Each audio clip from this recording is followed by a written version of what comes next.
12 frases que predican en iglesias y no están en la Biblia.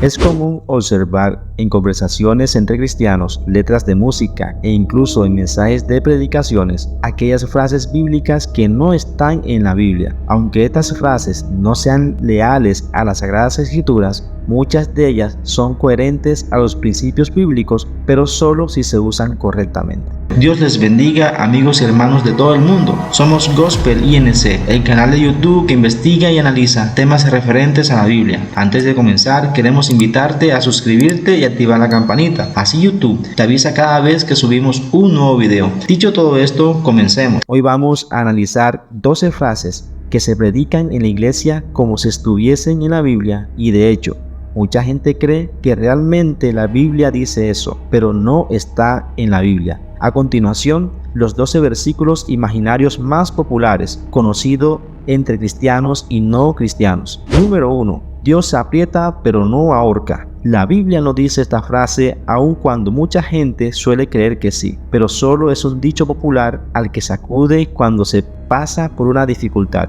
La Biblia dice: no os ha sobrevenido ninguna prueba que no sea humana, pero fiel es Dios, que no nos dejará ser probados más de lo que podéis resistir, sino que dará también juntamente con la prueba la salida para que podáis soportarla. Está en 1 Corintios 10:13. Los cristianos no estamos exentos de pruebas o dificultades, pero contamos con un Dios fiel que nos proporcionará una solución. Número 2.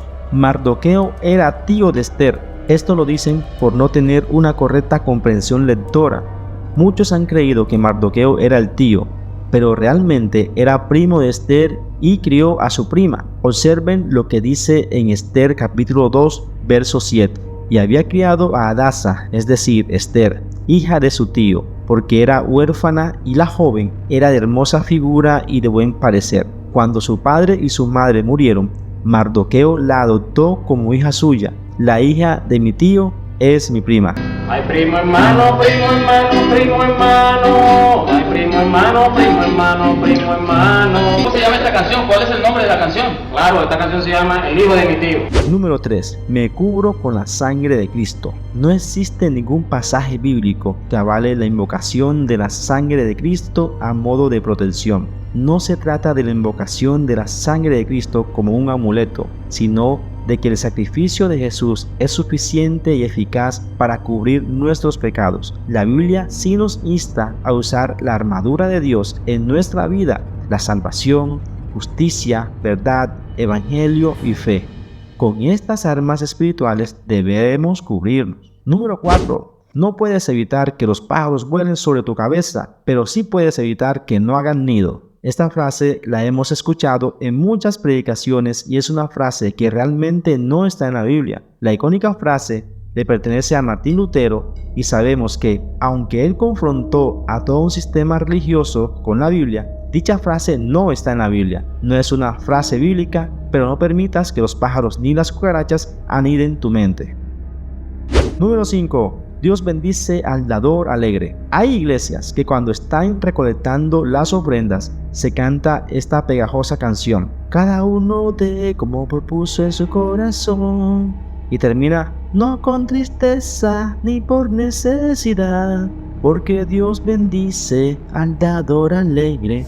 El mensaje es como diciéndole: si usted da ofrenda, entonces usted le va a llegar más plata, y eso no lo dice la Escritura. La Biblia dice en la segunda carta a los Corintios, en capítulo 9, en versículo 7, cada uno dé como propuso en su corazón, no con tristeza ni por necesidad, porque Dios ama al dador alegre. En este momento vamos a recoger las ofrendas. Señor, en un acto de fe voy a ofrendar todo lo que saque de mi bolsillo en este instante. ¡Ey, Satanás! ¡Qué hablador eres! Tú no eres fácil. Aquí sí realmente está Dios. No porque usted deba darle al Señor porque todo lo tiene, sino porque Dios mira el corazón y recompensa por eso. Su ofrenda no está condicionada al cuánto, sino al cómo. Número 6. Elías subió al cielo en un carro de fuego. ¿Están seguros de lo que están leyendo en sus Biblias? Esta escena la han predicado muchas veces y algunos inclusive toman este texto para salirse del contexto y sostener así que lo que le ocurrió a Elías fue una abducción o rapto de los ovnis, un carro de fuego que se lleva un hombre vivo al cielo, pero no fue lo que pasó realmente y no es como lo dice la Biblia. La Biblia dice en el segundo libro de Reyes, en el capítulo 2, en el versículo 11 así: y aconteció que yendo ellos y hablando, he aquí un carro de fuego con caballos de fuego apartó a los dos, y Elías subió al cielo en un torbellino. La Biblia dice que el carro de fuego lo separó de Eliseo, pero un torbellino fue quien se lo llevó al cielo. Número 7. No se mueve la hoja de un árbol si no es la voluntad de Dios. La concepción de que la hoja de un árbol no se cae si no es la voluntad de Dios es un postulado correcto, es verdad. Si Dios lo permite, puede pasar una u otra cosa, pero la frase como tal no aparece en la Biblia, como muchos lo creen. Aunque nada pasa fuera de la soberanía de Dios, esta frase no está en la Biblia y fue inspirada para alabar la grandeza de Dios. Realmente se encuentra escrita en el libro de Don Quijote de la Mancha, en el capítulo 2, cuando el Quijote motiva a Sancho a gobernar una isla con estas palabras: todo se hará bien, y quizá mejor de lo que vos pensáis, que no se mueve la hoja en el árbol sin la voluntad de Dios. Don Quijote, héroe de ayer. Número 8. Los frutos de la carne y los frutos del espíritu. Esta es otra frase que malinterpretas por no detenerte a analizar con detenimiento. Y existen dos equivocaciones en esta frase. No hay frutos de la carne ni tampoco frutos del espíritu. Hay obras de la carne y el fruto del espíritu es un solo fruto con 9 virtudes, las cuales ya conocemos, que son amor, gozo, paz, paciencia, benignidad, bondad, fe, mansedumbre, templanza. Contra tales cosas no hay ley.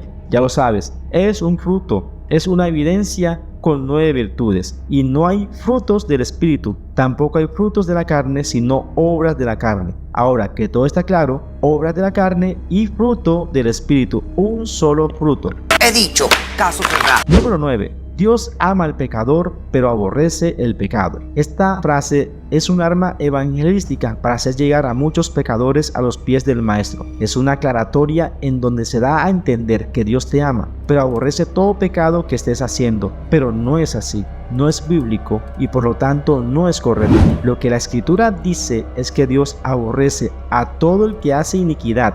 Dios no ama al pecador. Dios ama a quien se arrepiente de sus pecados. Dios ama al pecador que se arrepintió. Recordemos que en Proverbios 11:20 dice lo siguiente: abominación son a Jehová los perversos de corazón, mas los perfectos de camino les son agradables. Y en los Salmos, en el capítulo 7, versículo 11, dice lo siguiente: Dios es juez justo, y Dios está airado contra el impío todos los días. La frase Dios ama al pecador, pero aborrece el pecado es una confusión que muchas personas utilizan simplemente para justificarse en su propio pecado. Ya lo sabes, Dios aborrece al pecador tanto como el pecado, pero como has escuchado en muchos sermones, pareciera que la Biblia lo afirmara. Recuerden que el jefe de la campaña de Adolfo Hitler, Joseph Goebbels, afirmaba que una mentira repetida 1000 veces se convierte en una verdad. La única parte donde se habla del amor de Dios al pecador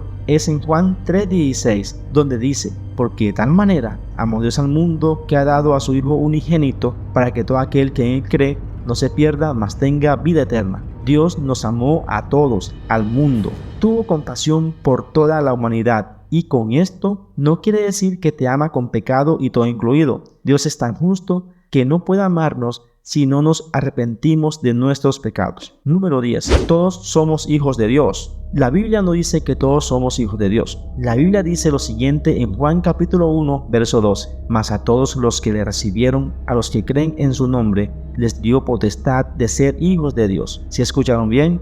Dios les dio la capacidad, la potestad a quienes lo recibieron, a quienes lo reciben y a quienes lo recibirán como su único y suficiente Salvador de ser sus hijos. Somos hijos adoptivos de Dios, pero no todos lo son. Existe una condición: los que le reciben y creen en su nombre. Miren lo que dice la Biblia en Juan 8:44. Vosotros sois de vuestro padre el diablo, y los deseos de vuestro padre queréis hacer. Él ha sido homicida desde el principio y no ha permanecido en la verdad, porque no hay verdad en él. Cuando habla mentira, de lo suyo habla, porque es mentiroso y padre de mentira. Esto debe doler a quien se considere hijo de Dios, pero actúa en contra de cualquier precepto divino o moral.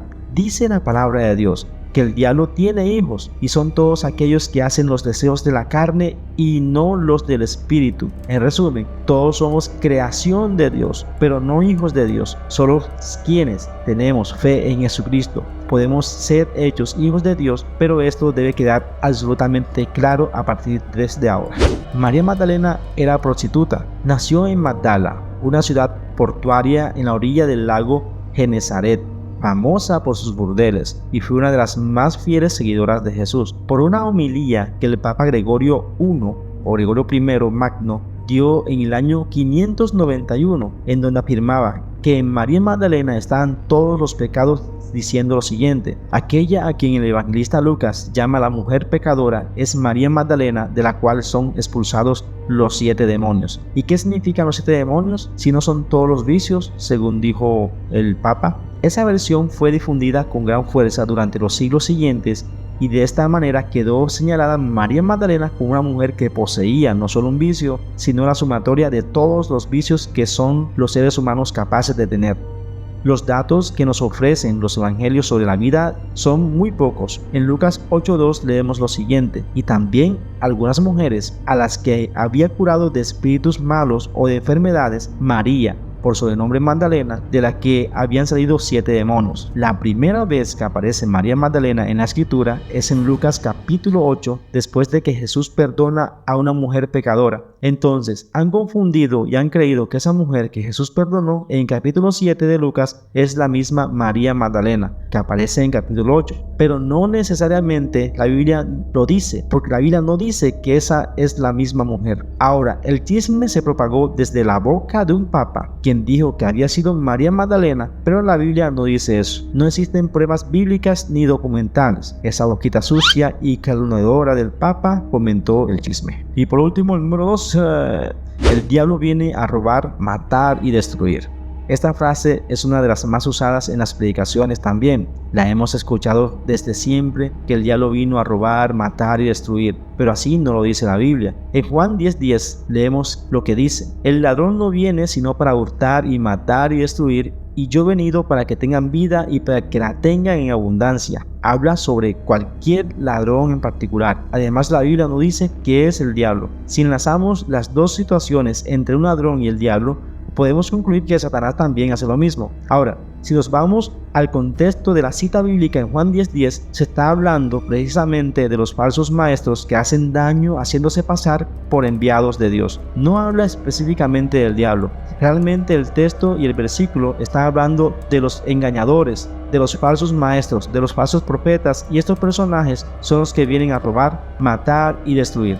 Por eso es que en la mayoría de nuestros videos te pedimos que sigas leyendo la Biblia para que el diablo no te siga engañando, porque a veces nosotros creemos absolutamente en todo lo que nos dicen en un púlpito sin ir a la escritura, sin escudriñar en la Biblia, y no podemos decirle amén a todo lo que nos dicen. Recuerden a los hermanos de Berea en Hechos 17:11, y estos eran más nobles que los que estaban en Tesalónica, pues recibieron la palabra con toda solicitud, escudriñando cada día las escrituras para ver si estas cosas eran así. Mientras Pablo predicaba, ellos lo examinaban en la escritura para saber si lo que el mismo Pablo estaba diciendo era verdad o no lo era. Los de Berea sobresalen como ejemplo para los cristianos de hoy, no solo por su aceptación a la escritura, sino también por el hecho de que examinaban a fondo las escrituras para ver lo que se les enseñaba, si era correcto o no lo era. No sabemos a ciencia cierta cuánto tiempo pasaron Pablo y Silas en Berea, pero fue durante varios días, como señala la escritura. Los de Berea examinaban las escrituras todos los días. Los hermanos de Berea nos dejan un legado, y es que si hacemos una búsqueda en Google de la palabra Berea, producirá institutos bíblicos, escuelas bíblicas y seminarios, así como decenas de iglesias. El nombre Berea denota un entusiasmo para estudiar la Biblia. Uno de los usos más conocidos del nombre Berea es de una ciudad y de la universidad en el centro de Kentucky, en Estados Unidos. Así que ya sabes, lee la Biblia para que el diablo ni los falsos maestros te sigan engañando. Muchas bendiciones.